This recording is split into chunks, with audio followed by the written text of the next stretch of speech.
Hey there, I'm Miska and welcome to HitScan. We're going to be looking at 5 reasons you are dying a lot in Valorant right now. This video is mostly going to be for those people that don't have a whole lot of Counter-Strike experience before, but also for those that just want some quick reminders about things that you need to keep in the back of your head in game to perform at a more consistent level and improve. And I'll leave some timestamps in the top comment and description as well, so you can skip freely between these tips if there's some that you feel like are too obvious for you. All these tips will be about 2 to 4 minutes each, some of them a bit shorter, some of them a bit longer, and the first one is about defense and falling back. When you're defending in Valorant, generally what you're looking to do is get chip damage or kills in and then fall back to keep staying alive throughout the round. It's incredibly important to try to play the timer, time waste, and just let the attackers try to figure out how to attack. Let them do the hard work of clearing a lot of angles, and that involves you repositioning yourself. At some point you've all probably found yourself defending and getting a bit overrun and stuck in your position, either in a corner or around the middle of a sight box, kind of like here on bind,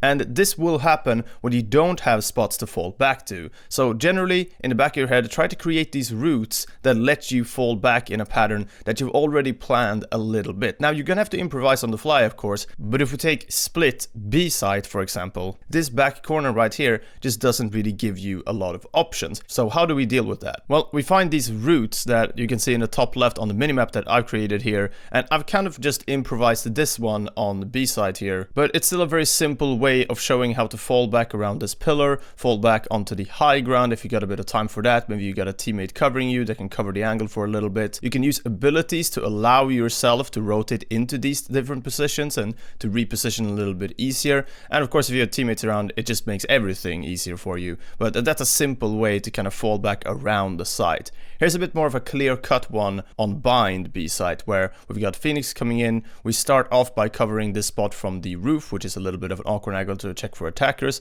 We fall back into elbow and then around the entirety of the tunnel that goes to the spawn for the defenders, and then we start checking hookah window, or just the B window as a lot of people call it, and we can get that angle too. We can hold a narrow angle for them going to the site here, which is going to be a difficult one to get a kill on, but at least you'll still be alive and you can cover another one. You can also have someone play on site in either the cubby or just the middle of site to cover that angle too. That can also cover the elbow angle if someone follows you when you start falling back. This is when we get into the attackers obviously interrupting this whole pattern for you with something like a Molotov, as you can see here, but this is what you're going to be having to deal with on the fly. But if you want to just watch this again, go back and check the mini maps here, and the red line in the top left is basically what you want to have ready in your head, your sort of base plan of falling back, and then you just adjust that one on the fly based on what the attackers do. Next up, we're going to be talking information and giving away too much information and thus getting you killed. Over the next 3 minutes, we're going to start in the basic ends with essentials that you should know and you probably know, and then we're going to go to things that you may not know about information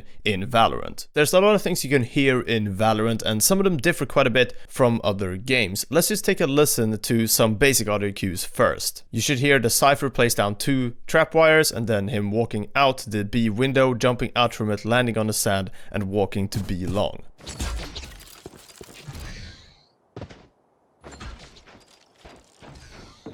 Now, that's nothing too crazy to figure out, but if you haven't picked up on sounds like these in the past, you may need to turn your volume up a little bit. This is when I want to get to one of the more unique aspects and sort of quality of life features in Valorant, which is the minimap footsteps radius. This is always displayed when you're running around in Valorant. You can see exactly how far you are emitting footsteps, and this is extremely important to either know roughly by heart or to keep an eye on the go. If you're holding shift, you're making no sound obviously, but within that radius your footsteps are pretty easy to hear. Here's an example of someone running around in the sort of bottom of B long with a defender listening for those footsteps.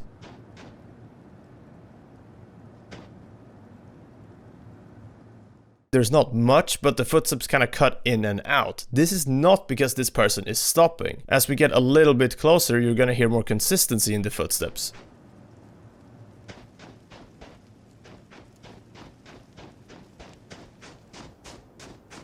And as we get around the corner, you'll see that this person is just running around in a circle to show that as soon as you get out of that footstep radius on the radar, the enemy will not hear them at all. It's a pretty hard cutoff there, and that's why sometimes I've seen people start walking a little bit too late, especially in Belong here on Bind, but in a lot of other places on the other maps too. Now let's talk about this a little bit from the attacker's perspective, and just have a listen to this sound right here.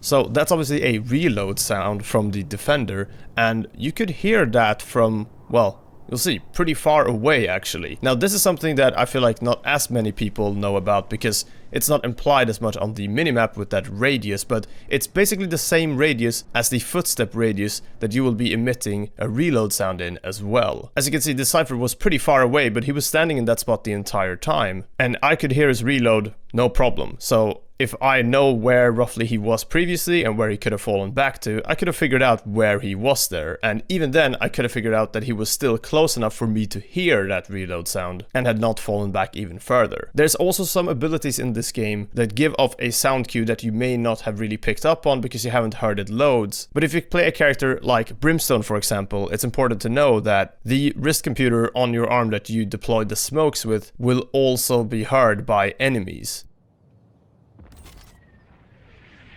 This also goes for the ultimate, so if you are close enough with Brimstone, the enemy will hear that audio cue. And if that enemy is close enough to hear this sound effect, they can probably place almost exactly where you're standing because obviously you're so close, there's fewer options there. Prepare for hellfire! Hopefully you learned something new there about information you can pick up on through sound cues, as there's a lot of players out there that give away way more information than they realize and get killed as a result. This next reason why you're dying a lot is gonna be a pretty quick one to cover, and it's about crosshair placement. You need to just keep this in mind yourself and improve yourself as you play. It's the only way to get better here. There's essentially two tips here. One, keep your crosshair at head height. Don't aim at the floor like you see here, because if you do, you're gonna have to move your crosshair a lot more than your opponent when you run into them, as shown here. The second tip is know your maps and spend a lot of time in custom games to figure out those angles and how to pre-aim them before you go around the corner. This will let you land your crosshair on the enemy's head hitbox before you really see them and register that they're there yourself. Sometimes this will just get you kills by you reacting to press the left mouse button with essentially no aim, and you will just get free headshots. It will happen. And when it does, that's when you'll realize that you've sort of reached really solid crosshair placement. You'll feel rewarded for it, and you'll keep it in mind even more for future cases. And this is really what it's all about. You just gotta try and implement it in your own games. You'll see when it works, and then from there you'll learn to kind of keep this in the back of your head, but really this will become second nature to you when you just play enough of Valorant. One thing that some of you might know of, and this was a thing in Counter-Strike as well, is that a lot of the maps will have headshot height markers around them. They won't tell you exactly where they are, but if you look around the maps, you'll notice that a lot of boxes and lines on the wall are at about head height. If you learn roughly where these are, you'll know exactly how high you need to aim to get that headshot when someone comes around the corner. My top tip here though is to just get familiar with the maps, get into a custom game and get familiar with all of the angles. Even if you're a bit more of an experienced player, this is still useful, and then occasionally record a game and just check what your crosshair placement was like in that match, because this is really easy to spot when you're spectating someone, but when you're in game, it's much harder to constantly keep on top of. But that distance between your crosshair and the enemy's head will definitely get you killed a lot of the time if you're not staying on top of it. Tip 4 out of 5 is going to be another quick one, and it's peeking with abilities out and getting killed with, for example, a Sage Wall out. Here's an example. You're in a 1v1, you want to wall off the angle that you think the opponent you're up against is at, you get the Sage Wall out and you just sort of kill yourself as the guy peeks. This is not unlucky timing. Almost all abilities in Valorant have clever uses that allow you to make use of them without exposing yourself to an angle. Here's a couple really quick examples that don't require a lot of learning at all. Sage Wall. Learn the angles, get into a custom game and just figure out how you rotate it to be able to wall that angle up safely. There you go. Brimstone Molotov to deny some area. Learn a few lineups. Hell, even if it's very basic things, it's good to know, because if you improvise it on the fly, you might just miss it, and then you've brought your ability out and exposed yourself for no reason. But if you know that lineup, it might not matter if you expose yourself, because even if you die, that Molotov might just kill someone after you're dead. Shout out to PvPX on Twitch for that one. All in all, just spend a little bit of time learning these things and you will die so much less. This is probably the easiest thing to improve, and I see people that have played even over like 100 hours of this game still doing this a lot. Don't get me wrong, even pros will die with abilities out occasionally, but this is a very easy thing to start improving on. And finally, I kind of want to reiterate the thing we covered in a recent video, which has to do with clearing angles and exposing yourself to more angles than needed and getting killed as a result. This will always happen at all levels of play in Valorant, but obviously more in some cases than others. Here's a clip of what it looks like to just float onto a site without really thinking too much about all the different angles. And here's a more proper way of trying to clear all the angles. Now, it's difficult to do this in Valorant. There's so many corners and so many things that you have to keep in mind. That's kind of where your abilities come in to allow you to clear some space and shut off sight lines. But even when you just have no abilities at all, there's a proper way of doing this, and then there's a lazy way of doing this that will get you killed. Even if there's not people in every single spot here, the lazy way of exposing yourself to many angles at once because you didn't clear them will often result in something like this. And that's about all for this video. As a quick bonus tip though, I want to quickly just mention that there's a lot of people that are currently not really thinking about their current advantage. In a way, what you want to try and do in any tac shooter is you want to pretty much never take a fair fight. If you can have the advantage in some way with an ability, with a teammate, with someone holding an angle that you're not looking at, calling for an ally to use an ability to help you out, you want to be doing that. The more unfair fights that are put in your favor that you can take, the better. This goes for economy advantage. Just press tab and have a look at the enemy's money at the start of a round. Can they buy guns? Can they not? If they can't, maybe it's not worth upgrading and spending too much money on your side, just in case you somehow lose that round. If you're defending and you're a man up, are you properly spread around the map to be able to cover any type of sightline that they otherwise could exploit, even though there are fewer players than you? Just recognize those advantages and play your advantages, and you will do much better and quickly improve at Valorant.